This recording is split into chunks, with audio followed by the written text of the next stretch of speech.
भाई कोजाराम जी की दिवंगत आत्मा को सादर श्रद्धांजलि। आज से 5 दिन पहले गिराव थाना के असाड़ी गांव में एक घटना घटित हुई। उसको लेकर के हजारों की संख्या में दोनों जिलों से यहाँ महानुभाव पधारे। आप सबका हार्दिक स्वागत। 12 तारीख को एक घटना घटित थी। हम लोग बालोतरा से आए। शिवाना विधायक अमित सिंह जी और हम दोनों एसपी और कलेक्टर दोनों से मिले। हम दोनों ने घटना का जब ब्यौरा पूछा तो दोनों अधिकारियों ने कहा कि घटना कारित हुई। एसपी साहब ने यहाँ तक कहा कि मैं स्वयं मौके पर गया था और 3 जनों के बच्चे थे। थाना अधिकारी नीम सिंह भाटी ने तत्परता दिखाते हुए तीनों को गिरफ्तार कर दिया बिना मुकदमा दर्ज किए। तो हमने पूछा और भी कोई षड्यंत्र में शामिल?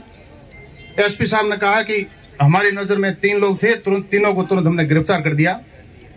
अब लोग वहां धरने पर बैठे हैं। आगे की कार्रवाई जो होगी वो भविष्य के गर्त में है। अमित सिंह जी हम दोनों धरना स्थल पर गए।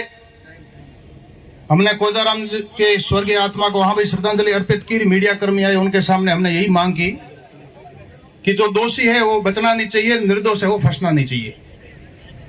अब ये मांग मैंने वहां भी की। इस महापड़ाव में हजारों की संख्या की तादाद में जिनकी सबकी सार्वजनिक मांग है, हमारी भी वही मांग है।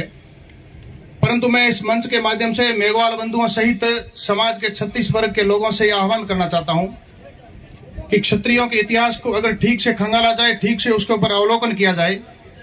भक्तिमती मीरा ने रैदास को गुरु मान करके भक्ति की और जिस महापुरुष के नाम से, मलिनाथ जी के नाम से मालानी क्षेत्र कहा जाता है, उनकी रानी रूपादे ने भी मेघदारू के साथ में एक भक्ति करके सामाजिक समरसता का बड़ा संदेश दिया। बाबा रामदेव ने डालीबाई को उस समय में जब देश पर आक्रांताओं का शासन था और छुआछूत चरम पर था, उस समय भी सामाजिक समरसता का बहुत बड़ा संदेश दिया। और बाबूजी राठौड़ ने अमरकोट में जब फेरे ले रहे थे विवाह में, उस दौरान जब सूचना मिली कुछ महिलाओं और गायों को विधर्मियों ने चोरी कर दिया है, चलते विवाह में उन फेरों को काट करके घोड़ी लेकर के वहां से चल दिए और उन्होंने वो गाय और महिलाओं को वापस लेके आए। सुंदरा के पास चंदनिया गाय, वहां कुछ महिलाओं को विधर्मी अपहरण करके पाकिस्तान लेके गए।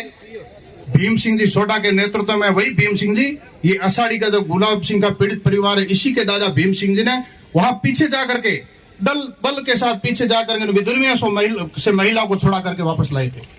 ऐसे अनेक उदाहरण है। मेरे से पहले भी बहुत लोगों ने कहा सामाजिक सरोकार अपने आप में बहुत बड़ी बात होती है। हाँ, कानून में जब अपराध होता है, कोई घटना कारित होती है, तो निश्चित रूप से लोकतांत्रिक व्यवस्था यही है कि मुकदमा दर्ज होना चाहिए। मुकदमे दर्ज होते हैं, चाहे वो हत्या हो, चाहे 323 का सामान्य मारपीट का मुकदमा हो। परंतु जिस समाज ने पीढ़ियों तक आपस में सामाजिक सौहार्द और सामाजिक समरसता का एक बहुत बड़े उदाहरण प्रस्तुत किया हो, साथ में रहे हो, मरने पड़ने काम आए हो, इन समाजों को सामाजिक सौहार्द के लिए और समन्वय के लिए मुकदमों की बजाय आपस में बैठ करके अगर निपटारा करेंगे तो ये मुकदमे भी खत्म हो जाएंगे, ये झगड़े भी खत्म हो जाएंगे, ये धरने प्रदर्शन भी खत्म हो जाएंगे। ये मुकदमे निपटारा नहीं है इसका।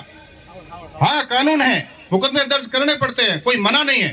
परंतु इन मुकदमों से कहीं ज्यादा, मेरे से पहले पूर्व वक्ताओं ने कहा, इस मुकदमों से कहीं ज्यादा सामाजिक सौहार्द अगर स्थापित करना है तो निश्चित रूप से न्यायप्रिय समाज के स्वस्थता के लिए और इस देश के स्वास्थ्य के लिए सामाजिक सौहार्द आवश्यक है। जाजम पे बैठ के निर्णय करना होता है।